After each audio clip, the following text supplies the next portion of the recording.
Hello guys, कैसे हो आप लोग। आशा करता हूँ कि आप सब अच्छे होंगे। तो चलिए इसी के साथ आप सभी का बहुत बहुत स्वागत है आपके अपने चैनल अनुज की पाठशाला में। तो आज की इस क्लास में हम लोग जानेंगे हमारा गौरव बिहार की प्रमुख नदियाँ के बारे में, और आने वाली कुछ क्लास में हम लोग बिहार के बारे में ही जानेंगे, या चाहे बिहार का परिचय हो, बिहार की जो भी भौगोलिक दृष्टि हो या आधारिक ऐतिहासिक दृष्टि, किसी भी दृष्टिकोण से हम लोग बिहार के बारे में ही कुछ वीडियो में हम लोग जानकारी प्राप्त करेंगे। चाहे वो परिवहन विभाग हो, नदियों के बारे में हो, चाहे किसी भी प्रकार के राजनीतिक दृष्टिकोण से या सामाजिक दृष्टिकोण से, जिस भी दृष्टिकोण से हो, बिहार के बारे में ही जानेंगे, जो कि पीपीटी के माध्यम से हम लोग समझने की कोशिश करेंगे। और इसका मेन रीज़न ये है कि मैं अभी फ़िलहाल अपने स्टूडियो में नहीं हूँ, जिसके कारण से मैं मैथ्स की क्लास भी नहीं ले पा रहा हूँ। यही कारण है कि मैं पीपीटी के माध्यम से कुछ इस तरह की वीडियोज़ ही बना पाऊँगा अभी फ़िलहाल। तो चलिए बिना किसी देरी के वीडियो को शुरू करते हैं और समझने की कोशिश करते हैं हमारा गौरव बिहार के प्रमुख नदियों के बारे में, जो कि जिसमें बिहार में प्रमुख नदियाँ जो कि मेन जो है वो गंगा नदी है। तो हम लोग गंगा नदी के बारे में पहले समझते हैं और जानने की कोशिश करते हैं क्या क्या गंगा नदी के बारे में जानकारी दी गई है। तो देखिए, सबसे पहले गंगा नदी है जो कि मूल रूप से यह नदी भागीरथी के नाम से गंगोत्री हिमनद से उत्तराखंड से निकलती है।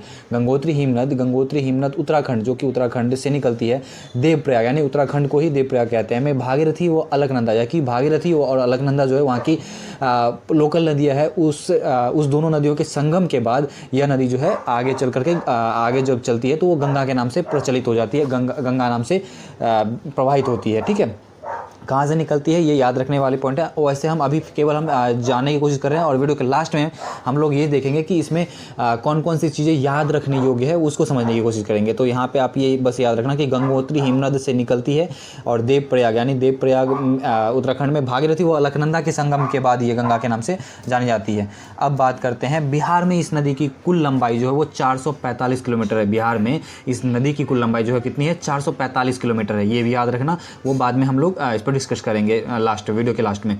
और भारत में इसकी कुल लंबाई जो है वो कितना है, 2525 किलोमीटर, यानी 2525 किलोमीटर है। भारत में, पूरे भारत में इसकी कुल लंबाई है। ठीक है, अब बात करते हैं बिहार में यह नदी पश्चिम से पूर्व, यानी पश्चिम दिशा से पूर्व दिशा की ओर जो है, यहाँ पे आप देख रहे हो पश्चिम ये हो गया, पश्चिम बक्सर की तरफ से, बक्सर जो है वो पश्चिम में पड़ता है, और ये पूर्व जो है वो कटिहार की तरफ पड़ता है। ठीक है, तो देखिए किस और कौन कौन से जिलों से ये प्रवेश करती है। तो देखिए, सबसे पहले बिहार में जो है बक्सर, भोजपुर, सारण, पटना, वैशाली, समस्तीपुर, बेगूसराय, लखीसराय, खगड़िया, मुंगेर, भागलपुर तथा कटिहार, कुल 12 जिलों से होकर के गंगा नदी जो है वो प्रवाहित होती है, जिसमें पटना जिले में गंगा नदी की लंबाई सबसे ज़्यादा है। ठीक है, जो आप यहाँ पे देख सकते हो, बक्सर है, भोजपुर है, पटना है, वैशाली है, समस्तीपुर है, बेगूसराय है, खगड़िया है, भागलपुर, कटिहार, इस तरह से ये जो इस दिशा से ना पश्चिम से पूर्व की दिशा में जो ये प्रवाहित होती है। 12 टोटल कितने नदियों से, कितने जिलों से प्रवाहित होती है, 12 जिलों से प्रवाहित होती है, जिसमें पटना नदी में गंगा नदी की लंबाई सबसे अधिक है। ठीक है, चलिए आगे बढ़ते हैं। अब बात करते हैं यह नदी चौसा, बक्सर, यानी चौसा एक जगह का नाम होता है, जैसे कि दिल्ली में बहुत सारी जगह होते हैं, उस तरह से चौसा एक जगह है जो कि बक्सर ज़िले में पड़ता है, के पास बिहार में पड़ता है। यानी कि चौसा बक्सर में वो प्रवेश करती है बिहार में, यानी कि चौसा एक जगह का नाम है जो कि बक्सर में है, वहाँ बिहार में प्रवेश करती है। तथा कटिहार जो कि बिहार में है, कटिहार जो है वो बिहार में है, एवं साहेबगंज जो कि झारखंड में है, की बीच सीमा बनाते हुए, यानी कि कटिहार और साहेबगंज के बीचों बीच होते हुए अपना सीमा बनाते हुए कहाँ जाती है, पश्चिम बंगाल में प्रवेश कर जाती है। ठीक है, तो चलिए आगे बढ़ते हैं। अब बिहार में इसमें बाईं ओर से बाईं ओर, यानी उत्तर दिशा से जो भी नदियाँ इसमें आके मिलती है, जो कि लोकल नदियाँ हैं, जो कि गंगा नदी में आके मिलती है, उन नदियों के बारे में जानते हैं। उत्तर दिशा, यानी कि आप लोग को तो पता होगा, उत्तर दिशा में जो है वो नेपाल है, हमारे नेपाल दिशा से। तो ये जो भी नदियाँ ऊपर की दिशा में से जो भी ये नदियाँ हैं ना, ये उत्तर दिशा से हमारी गंगा नदी में प्रभावित करती है। ये जो आप मोटी लाइन देख रहे हो, ये गंगा नदी है, और ये ऊपर की जो छोटी छोटी नदियाँ हैं वो सहायक नदियाँ जो है वो इनमें, वो जो है जो घाघरा है, गंडक है, बागमती है, बूढ़ी गंडक है, कमला है, कोसी है, महानंदा है, ये इस तरह की ये नदियां जो है वो सहायक नदियां हैं, जो कि उत्तर दिशा से गंगा नदी में प्रवेश करती है। ठीक है, प्रवाहित होती है, यानी मिल जाती है, समाहित हो जाती है। ठीक है, अब इससे हम जानते हैं कि दाईं ओर से जो, यानी दक्षिण दिशा से जो है इसमें कौन सी है, यानी कि दाईं ओर दक्षिण दिशा से मिलने वाली जो नदियाँ हैं वो कौन कौन है, सोन नदी है, कर्मनाशा है, पुनपुन है तथा क्यूल है। बहुत सारी ये देख रहे हैं आप, यहाँ पे देख रहे हो, सोन है, पुनपुन है, फल्गु नदी है, क्यूल नदी है, अजय नदी है, ये सब जो नदियाँ नीचे की जो नदियाँ हैं ये दक्षिण दिशा में जो है वो नीचे की ओर जो है नीचे की ओर से गंगा नदी में प्रवाहित हो जाती है, और ये इधर से भी प्रवाहित होती है, और ऊपर की ओर से जो उत्तर दिशा में है उधर से भी प्रवाहित होकर के आ जाती है। यानी कि ये उत्तर दिशा से ये भी नदियाँ ये सब आती है, और नीचे की जो नदियाँ ये दक्षिण दिशा से गंगा नदी में आके प्रवाहित हो जाती है। ठीक है, चलिए अब आगे अब समझते हैं हम लोग। याद रखने कुछ योग्य जो तथ्य है, याद रख करने योग्य तथ्य जो है वो क्या है, उद्गम स्थान, यानी कि ये गंगा नदी का उद्गम स्थान कहाँ है। तो आपको मैंने शुरू में हम लोगों ने सीख जाना था कि गंगोत्री हिमनद, यानी गंगोत्री हिमनद उत्तराखंड से निकलती है।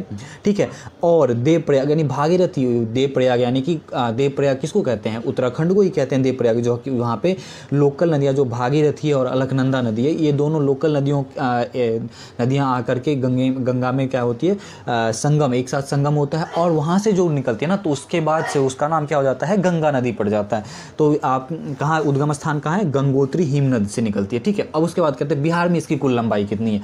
तो बिहार में इसकी कुल लंबाई 445 किलोमीटर है। कितनी है बिहार में, बस ये याद करना है, बिहार में इसकी कितनी लंबाई 445 किलोमीटर है। उसके बाद अब नेक्स्ट देखते हैं भारत में इसकी कुल लंबाई कितनी है। भारत में इसकी कुल लंबाई 2525 किलोमीटर, यानी कि 2525 किलोमीटर इसकी लंबाई, टोटल लंबाई है। ठीक है, चलिए आगे देखते हैं बिहार में यह कितनी जिलों से गुजरती है। तो अभी हम लोगों ने जाना था ना, बिहार में कुल 12 जिलों से गुजरती है, जिसमें कौन कौन से हैं, बक्सर है, भोजपुर है, सारण है, पटना है, वैशाली है, समस्तीपुर है, बेगूसराय है, लखीसराय है, खगड़िया, मुंगेर, भागलपुर तथा कटिहार। कितने हो गए, टोटल 12 जिले हैं जो कि गुजरती है। अगर आप उसका स्क्रीनशॉट लेना चाहते हो तो आप वीडियो को पीछे आप स्किप करके, पीछे आप स्किप करना, और वहाँ पे आप स्क्रीनशॉट लेकर के आप लिख सकते हो। ये सब याद करने योग्य तथ्य जो कि एग्जाम में पूछ सकते हैं कि बिहार के कुल कितने जिलों से गंगा नदी गुजरती है। तो 12 जिलों से गुजरती है। ठीक है, नेक्स्ट है बिहार के किस जिलों में प्रवेश करती है और किस जिले से निकलती है। तो हम लोगों ने ये भी देखा था कि चौसा बक्सर में ये क्या होता है, प्रवेश करते हैं, चौसा बक्सर में प्रवेश करते हैं, तथा कहाँ पे निकलती है, कटिहार और साहेबगंज। कटिहार जो कि बिहार में, और जो साहेबगंज जो है वो कहाँ है, झारखंड में है। इन दोनों के बीच में सीमा बनाते हुए कहाँ प्रवेश करती है, पश्चिम बंगाल में प्रवेश कर जाती है। ठीक है, बिहार के चौसा में प्रवेश करती है, और कटिहार और साहिबगंज जो कि झारखंड में है, इन दोनों के बीच में रास्ता बनाते हुए कहाँ, पश्चिम बंगाल में प्रवेश कर जाती है। ठीक है, अब इसके बाद नेक्स्ट देखते हैं उत्तर दिशा से मिलने वाली सहायक नदियाँ कौन कौन से हैं। उत्तर दिशा से जो सहायक नदियाँ हैं वो कौन कौन से जो है इसमें मिलती है, वो कौन सी, घाघरा है, गंडक है, बागमती है, बलान है, बूढ़ी गंडक है, कोसी है, कमला है तथा महानंदा है। ये सब नदियाँ जो उत्तर दिशा से गंगा नदी में मिलती है, प्रवाहित आकर के समूहित हो जाती है। ठीक है, उसके बाद अब बात करते हैं दक्षिण दिशा से मिलने वाली जो नदियां हैं वो कौन कौन सी है। दक्षिण दिशा से मिलने वाली नदियां सोन नदी हो गया, कर्मनाशा हो गया, पुनपुन हो गया तथा क्यूल, ये सब नदियां जो है वो दक्षिण दिशा में आकर के गंगा नदी में मिलती है। तो हम लोगों ने आज की इस वीडियो में ये जाना कि गंगा नदी के बारे में, गंगा नदी का उद्गम कहाँ है, बिहार में इसकी लंबाई कितनी है, भारत में इसकी लंबाई कितनी है, बिहार के कितने ज़िलों में गुजरती है, बिहार में कहाँ कौन से ज़िले में प्रवेश करती है, और कहाँ से उनका निकलती है प्रवेश करने के बाद, कहीं से तो वो किसी से तो एग्जिट होगा ना उसका, तो कौन से ज़िले से एग्जिट करती है, उत्तर दिशा से इसमें कौन कौन सी नदियाँ आके मिलती है, दक्षिण दिशा में इनमें कौन कौन सी नदियाँ आके मिलती है। हम लोगों ने आज की इस वीडियो में इस क्लास में इन सभी बातों पर चर्चा करें। ठीक है, आने वाले अगले क्लास में हम लोग जानेंगे कि ये जो इनकी सहायक नदियां हैं, जो भी आप नदी है, जैसे घाघरा हो गया, बूढ़ी गंडक हो गया, बलान हो गया, कोसी, कमला, बागमती, महानंदा, कर्मनाशा, पुनपुन, क्यूल, ये जो भी नदियां हैं ना, इन सभी नदियों के बारे में भी चर्चा करेंगे कि इसका उद्गम स्थान कहाँ है और कैसे इसके बारे में। तो इन सभी की डिटेल में हम लोग आगे अगले वीडियो में चर्चा करेंगे, और इन सभी को आप निश्चिंत रहें। आपको वैसे तो इस वीडियो में जो भी बातें आपको एकदम याद ही हो गया होगा, उद्गम स्थान कहाँ है, गंगोत्री हिमनद से निकलती है, बिहार में इसकी 445 किलोमीटर लंबी है, भारत में 2525 किलोमीटर लंबी है, बिहार के 12 जिलों में गुजरती है, बिहार के किस ज़िले में प्रवेश, तो बक्सर, ये क्या कहते, चौसा बक्सर में प्रवेश करती है। उसके बाद कटिहार और कहाँ से गुजरती है, कटिहार तथा साहिबगंज जो कि झारखंड में पड़ती है, उसके बीच से वो रास्ता बनाते हुए पश्चिम बंगाल में मिल जाती है। दक्षिण दिशा से जो भी नदियाँ मिल के आके, ये सब तो आसान से आप बहुत अच्छे तरीके से समझ में आ गया होगा। इसमें ज़्यादा कुछ याद करने के आपको है ही नहीं जो कि आपको दिक्कत हो। तो बस इस वीडियो में इतना ही, मिलते अगली वीडियो में एक नई टॉपिक के साथ। तब तक के लिए आप खुश रहें, मोटिवेट रहें, अपनी फैमिली का ख्याल रखें। Thank you so much.